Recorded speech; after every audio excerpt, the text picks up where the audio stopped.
I'm Mark. And I'm Josh. And this is Alter Ego Comics TV, episode number 178. Gotta take a deep breath there. It's late in the day. We're recording this a little later than usual, so bear with us. We might be a little slap happier than usual. We had a heated debate about what our top 5 list is going to be today. It wasn't a heated debate. It was more like I don't know what it was. But it turns out it's not going to be... Strong words were exposed. It's not going to be top 5. It's going to be a top 4, because that's the best we've got. So bear with us, and let's get started.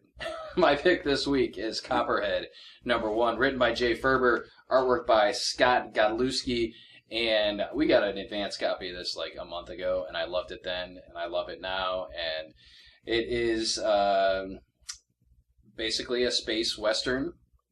It's about a woman who applies for a sheriff position on an outlying planet. She takes her young son out there. We don't know the specifics of why she's leaving, but it was kind of, I get the feeling that she was kind of forced to leave. It was this or something worse. Her deputy out there is kind of a Kilowog type of character who really wanted the job himself but was passed over, so he's kind of in a bad mood. You got lots of different aliens. You've got kind of Boss Hog type characters that are running around, and it's just really good. Brian K. Vaughan, writer of Saga, it was one of his favorite new comics, or the best new comic that Image has published this year, and that's high praise indeed. I wouldn't necessarily compare it to Saga, other than it's a very well-written and well-drawn story that pulls you in and takes place in space. Well, there's a certain amount of parallel. I mean, yeah, the space stuff, it's sci-fi, but they're also both ultimately appear to be at least family stories. Yeah. You know, it's about human dynamics on a galactic scale. So it's sort of like Saga. Yeah, it's just really good, and I hope that people don't overlook it, especially our local people, because we've been kind of talking about it for a while. Jay Ferber is one of the first people that I reached out to interview for the new Comics Are Awesome podcast, so we'll include a link in the show notes to that. I think we did last week too, but give that a listen. Copperhead is the best of the bunch as far as I'm concerned this week. My first pick this week, my pick of the week, I guess, is Batgirl, Future's End, number 1, part of DC's crazy lenticular 5 years in the future storyline. And this is Gail Simone's last issue of Batgirl. Starting with the next issue, we get a new creative team. And she's been doing it for, well, off and on for the whole New 52. And she's been working with the character of Barbara Gordon for long before that with Birds of Prey.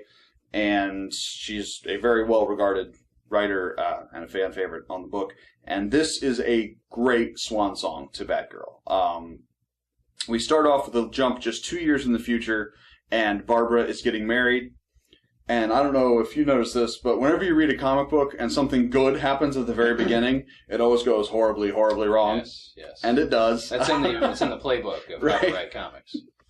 And that's just kind of heartbreaking, and then we jump further into the future and see the results of this unhappiness, and it's great. You get to see some classic Batgirls that we haven't seen much of in the New 52. You get the Cassandra Cain Batgirl. You get Stephanie Brown Batgirl. We get a new Batgirl, as far as I know. I haven't seen her prior to this, who is part of an existing character legacy. And it's just a really great Barbara Gordon story. There's a lot of really awesome nods. Like, there's just like a one little line thing before the wedding where she's like, I just wish my dad, and then, you know, she gets interrupted, so she doesn't finish the sentence, and you're like, what? Is he dead? Is he in jail still? Did they not get him out in Eternal? And it's just very good at telling you the story you want to read. And as a Batgirl fan, I just love the crap out of it. Love the crap out of it. When you were at the beginning, when you were talking about DC's 3D lenticular, I thought you were going to say extravaganza. The DC extravaganza 3D lenticular extravaganza. I'm over to the Marvel Universe side of things, as I usually tend to be. Edge of Spider-Verse, number 1. This is Spider-Man Noir, written by David Hine and Fabrice Sapolsky, with art by Richard Isanove. And I didn't know what to make of this. I like me some Peter Parker mainstream universe Spider-Man stuff. I did not read the original Spider-Man Noir stuff when it was available, when it came out, so I didn't know what to expect, and I really liked this. And I don't know if it had anything to do with the fact that my 12-year-old was watching The Mummy on TV last weekend, but this takes place during that same rough time period. The main character is Peter Parker. Remember, this is a parallel universe, so it's still Peter Parker. Peter Parker's in here, Aunt May, Mary Jane. Mysterio is the bad guy in here. The Kingpin shows up, but just different versions of those characters. So this Peter Parker gets his powers when some Egyptian statue or something gets knocked over and spiders crawl out of it and it jumps up on him and bites him. And that's kind of central to the story here. Mysterio is trying to get the power of the spider. It was different and fun, and it's part of what this whole Spider-Verse thing is supposed to be, getting a chance to peek into the different Spider-Men and women of parallel universes. Now, you read this, right? I did. We may spoil stuff here, but who shows up at the end?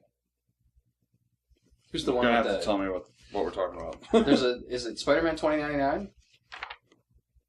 Who's that one? This guy. Which one? Right here. That's Superior Spider-Man. That's Superiors. That's Oz. Yeah. Oh, Okay. Did you read the last issue of Superior? Remember, he goes to the future. He said Doc Ock goes in, so he has technology from the 2099 era. Gotcha. That's probably what threw you off. Yeah. Okay. Yeah. So if you have not read, is it Superior 33? 32. 33 comes out next week. Superior Spider-Man 32 kicks things off with Edge of Spider-Verse, and we talked about it when it came out about a month ago. But Doc Ock is at the end, so as the Superior Spider-Man. I'm really curious to see where this goes. It feels like we've been talking about it and hearing about it for months and months and months and months, which is what Marvel does. They send out a press release 7 years in advance, wanting people to pay attention. Well, I mean, the seeds of it were planted during the first issue of Amazing, 5 months ago? Yeah. But this is a no-brainer for Spider-Man fans. You want to pick up Edge of Spider-Verse Spider-Man Noir, #1. This is a 4-issue miniseries, and each issue focuses on a different Spider person. Gwen Stacy's up next, I think. Yes. Cool. Next up this week, I have another DC lenticular anniversary cover. We've got Constantine, #1, Future's End, Monkey and the Coconut. Written by Ray Fawkes, who is the regular writer on Constantine, I believe. And this was my jam. The new 52 DC version of Constantine is really sketchy. Well, I mean, he's actually sketchy anyway, but some writers really get him well and some writers don't, and it depends a lot on situations whether or not he has that kind of classic bastard feel that you got in the Vertigo Hellblazer series. And this is it. This shows John at his best, which is also sort of in a way his worst. And it's about him dealing with the Helmet of Fate. Now, if you've been following Future's End, you know that all of the stuff from Earth 2 and the stuff from our world, Earth, where there was a war, there's war casualties on both sides, there's POWs, and the Helmet of Fate is sort of the big mystical relic of the Earth 2 world. And this is about John trying to deal with it, well, it's not really clear what he's trying to do. There's Constantine. He could be trying to protect the universe by sealing it off, or he could be trying to grab power. You never know with John. And it was just great. If you like a morally gray hero, what do they call him in here? They call him a gutter mage, which I thought was a great line, and is a great description for John Constantine. So, just awesome. That should be the title of the next Constantine series. Yes, John Constantine, gutter mage. Next up for me is Hawkeye, issue #20, written by Matt Fraction, artwork by Annie Wu, and this wraps up Kate Bishop's West Coast adventure that has been going on for quite a while now. I think that was a game on NES. Yes. Kate Bishop's West Coast adventure. So Kate has gone out west to kind of establish herself, to get away from Clint Barton, to just kind of be free. And while she's out there, she becomes a kind of sort of private investigator. She checks up with these two guys. That sounds bad. Yeah, it does. There's a gay couple that she ends up helping out, and she just kind of hangs out with them. There's Elliot Gould, who is the character that I think looks like a young Elliot Gould. And for most of you, you have no idea who I'm talking about because you're young enough. Maybe you saw him in Oceans 11, 12, or 13. Ross and Rachel's dad, right? Wow. I would not have gone there. But that's who it is. Friends is not my era. I was a little too old. Just a little too old. So anyway, this puts a nice... I don't want to say it puts a bow, because it really doesn't put a bow on Kate's story. Because plus it's a bad pun with an archery. There are still... Yes, puts a bow. I didn't even think about that. They don't answer all of the questions, but some of the questions are answered. You get enough satisfaction, I think, from it. And by the end of the issue, I'm not really spoiling anything here, Kate is done out west, and she's headed back to help her friend Clint Barton, Hawkeye the Second. Hawkeye the First, where Kate is Hawkeye the Second. Fraction has done amazing things with this series. I don't think there's anyone on Earth that would deny that. Kind of sad to see it ending. We've got 2 more issues to go. Andy Wu's artwork was great, and it was just something to look at every panel and every page. And I'm starting to lose my voice or something. So Hawkeye, if you're not reading it now, it's still not too late. I mean, you pick up this issue. No, don't pick up this issue because that's a terrible idea. Don't pick up this issue. Wait for the trade. Was L.A. Woman the first one where she goes out west? I think so. If you have to jump in there. And God Almighty, there was that issue that we both loved with the Brian Wilson analog, and it was just amazing. Yeah. This has just been such a great series. I hope that they collect the entire thing in one big book because that's how I want to get it. Oh, once it's all done? Yeah, it's only 22 issues. Yeah, they should easily fit one of the other side. But I think right now they're splitting the last 2 into the Kate stories and the Clint stories, which is probably smart from a trade point of view. I thoroughly enjoyed it, though. 2 more issues to go, Hawkeye, and then we will mourn you and see what happens next. All right, next up from me, we've got Wild's End. This is from written by Dan Abnett, who is half of the team that ran the Guardians of the Galaxy, and illustrated and lettered by I.N.J. Colward. How many initials do you need, Mr. Mrs. Colward? Jeez, I.N.J. It's not like a British thing, is it? It could be. Like Order of the Internal something. Doctor of Internal Medicine, that's what it is. Wild's End is super weird. It's a book, basically it's War of the Worlds, the classic H.G. Wells thing, happens in rural England that is populated entirely by anthropomorphic animals. So you've got these great little kind of classic early 1900s English archetypes, and they're portrayed by animals, which to me calls back stuff like Wind in the Willows and kind of that classic children's literature stuff. American Tale. Yeah, an American Tale, sure. Five Goes West. Not so much Five Goes West. But, and then you've got these aliens that are literally, like, to me, they look like it's War of the Worlds. They've got the multi-legged tripod spaceships that are very reminiscent of the Wells stuff. And it's great to have, it looks like kind of a kid's book, and it is, it's all ages, it's not super inappropriate, maybe a little violent, but it's got that great kind of timeless quality. The characters are whimsical and fun, but they're also very real, like the main character, well, I assume he's the main character, he's the character we learned the most about in the first issue, was part of the Imperial Wars, and he served, protected the crown and whatnot, and so he's got a dark past, or he's haunted by the things that have happened to him. But it's also like a bunny and a fox going through the woods trying to catch aliens. So it's just a great mishmash of things that don't seem like they would work well together, and I just loved it. This is just a public service announcement that Dark Horse is relaunching their Alien/Predator franchise this week with Prometheus, Fire and Stone #1. I haven't seen Prometheus, so I have not read this comic, and I know you haven't read it either. But I do feel obligated to inform the general public out there that Dark Horse is doing something kind of cool. They actually have a brain trust that's involved with this, including Kelly Sue DeConnick and Joshua Williamson. Paul Tobin writes this issue, and they're all under the banner of Fire and Stone. So Prometheus is up first, and then we've got Aliens, and then we've got Predator, and then we've got Alien versus Predator. So I believe there are 4 titles. All of them under the banner of Fire and Stone. So if you're a fan of that franchise or those franchises, you definitely want to check out Prometheus, Fire and Stone this week from Dark Horse Comics. And those are, 4-issue minis for each one? I believe that they are 4-issue minis, yeah. Should be very cool. I hate talking about something we haven't actually read, because I also have not seen Prometheus, because I'm a horrible nerd, apparently. I haven't seen it. I've had the opportunity a couple times. I have the Blu-ray sitting on my TV. I'm telling you, I'm afraid I'm going to be too scared. It's going to be too scary. I need to watch it under the right circumstances, the daytime with the blinds open, and this is coming from somebody who loves Aliens and loves the original Alien. I just can't bring myself to, like, the older I get, the more of a chicken I become. I just don't think I could ever be able to turn it off if Michael Fassbender's on there. The trailer, he looks so compelling. But we'll check it out. But what I was saying is the creative team here is top-notch. Kelly Sue DeConnick, Joshua Williamson, I have complete faith in their ability to put a book together. Oh, absolutely. And another sort of service announcement. This one I actually have read, I promise. This is Teen Dog by Jake Lawrence on words and art, I believe, and creation of the character. And this is another part of the Boombox line, like Bee and Puppy Cat and Lumberjanes.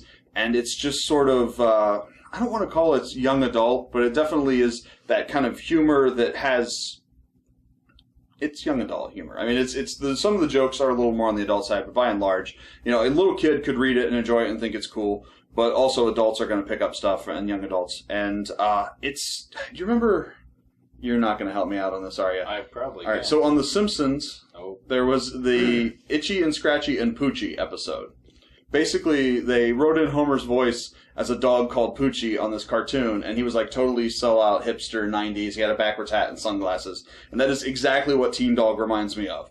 Poochie that's sort of self-aware and ironically detached, and it's just goofy fun. I'm never going to want to read this issue again, but I chuckled and enjoyed it when I read it. So. And someone posted a comment on our recent episode that they were looking for, lighthearted and fun books, and I think what Boom is doing with their Boombox imprint is perfect. Now, is this for someone who likes Adventure Time or a regular show, or? I think some of the style of humor you see in Adventure Time and regular show would be similar jokes, but I don't think it has. It doesn't have the world building or the thematic ties that Adventure Time does. Adventure Time is actually really, really solid television, whereas this is popcorn. It's enjoyable. It's fun. So pick up Popcorn Dog. Yes, Teen Dog. Teen Popcorn. Yes. Alrighty, so top 5 list, which is really a top 4 list this week, is the top 4 comics to check out before the fall TV season starts. Number 1. We're going to do these in chronological order? I don't care. Okay. Do you have them down to a science? No. But Number 1 is... Survey says... Gotham Central. Gotham Central, which we've talked about several times. You're probably tired of hearing us talk about it. GCPD. It's law and order within Gotham City. Not a lot of capes and tights. More focus on the Gotham City Police Department, which is why it's called Gotham Central. Written by Ed Brubaker and Greg Rucka. And you want to check that out before Gotham starts on September 22nd on Fox. And DC Comics, in fact, 3 of the 4 of these things we're going to talk about, DC Comics is making a $1 issue available right before the show premieres. So there'll be a $1 try-it type of book, reprinting the first issue of Gotham Central, which I highly recommend you check out. Not enough people have read that book. No matter how hard we try, I'm not seeing sales on that collected edition the way that I want to see it. But well, in Gotham Central, I mean, I very much doubt that Gotham is in any significant way based on Gotham Central. They actually tried to do a Gotham Central TV show back in the day, but then they put out the Birds of Prey TV show that lasted about an hour and a half, that was and a wise choice. Killed the hopes of Gotham Central. But just a great freaking book. If Gotham is a third as good as Gotham Central is, it'll be the best new show this year. Yeah. Next up on my spectrum, we've got Constantine. Now, Constantine's sort of an interesting choice because the book ran forever, over 20 years. And a very cool part of it is that it ran in real time. So at the end of the series, John was 20-some-odd years older than he was at the beginning, which is super rare in comics. I mean, Peter Parker's Looking at you, Peter Parker. Yeah. He's been 17 since 19.